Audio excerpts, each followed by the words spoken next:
All right, ladies and gentlemen, thank you for sticking with us. Here we are on Friday the 13th, Part 4, the final chapter. Obviously, we know now in 2016 it was far from the final chapter. As a matter of fact, I don't even think it was halfway done. So, at this point, I'm guessing Paramount is feeling the heat from the press and parents and this and that, and Siskel and Ebert are saying this movies are shit.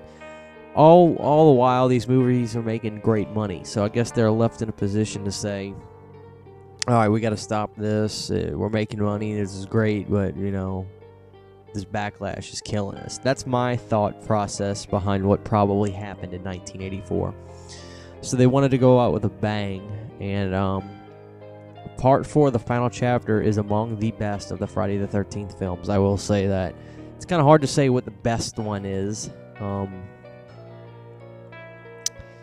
This one, 2, 3, and 4 seem to be the three that people say, a lot of people say this is the best one, or this one, and Final Chapter is definitely up there with what people think is the best Friday the 13th. Acting-wise, I thought this was one of the best. Like, and Joe Zito did a great job with, getting in the minds of these characters a step above the rest of this series, I think. We had Crispin Glover in there, which was great. We all know him from George McFly, Back to the Future. Got some really good actors in this movie. You could just tell a bit of a difference from the rest of the movies. Not that anybody was a bad actor in the series that I can just think of off the top of my head, but you'll notice it's just a step above the rest of the series, in my humble estimation anyway. One thing I would like to mention is Ted White, who performed as Jason Voorhees in this movie. It's really crazy when you stop and look back on things. If you'd have looked at Ted White, let's say just in the 80s, because he wasn't proud of this film until years later. If you went up to Ted White and said, "Hey, what would I know you from?" He'll say, "Well, I was a stunt double for for John Wayne." And, he did stuff like that. And now you ask him, "Hey, Ted White, who are you?" He'll proudly say, "I was Jason Voorhees in Friday the 13th, the final chapter." So that just shows the legacy and the enduring love for these movies that will not go away. They probably will never go away.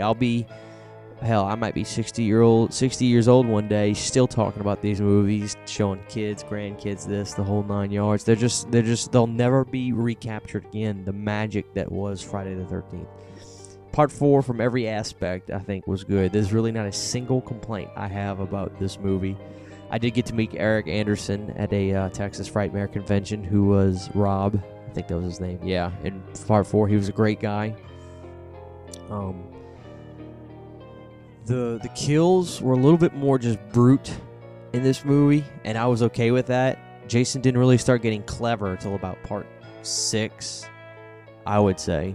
But there was a bit of soulfulness to Part 4, and a little bit more of a humanistic quality to it as far as the characters, and it's just a step above. It's the only way I really know how to put it. This movie was just simply and plainly like just a step above the rest of the series as far as production, characters, script. You'll notice it. I think a lot of people would agree with that.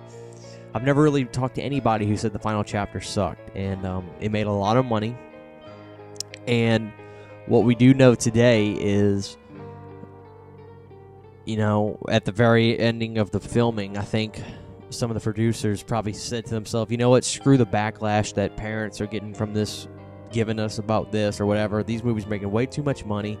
We can't kill this series." So I think that's why they said at the end, or it's got to be why they said at the end, don't kill him, but, hurt him pretty bad. Corey Feldman started in this series in Part 4, did a great job. You really had some good characters come out of this movie, and we got to see Tommy Jarvis, which is a lifelong favorite character for a lot of Friday the 13th fans. So, Friday the 13th, the final chapter, my final verdict, I'd give this movie, honestly, like a 9.5 out of 10. It really is that good. You know, Ted White is also somebody who's a lot of people's favorite Jason, as he was very brute and very cunning.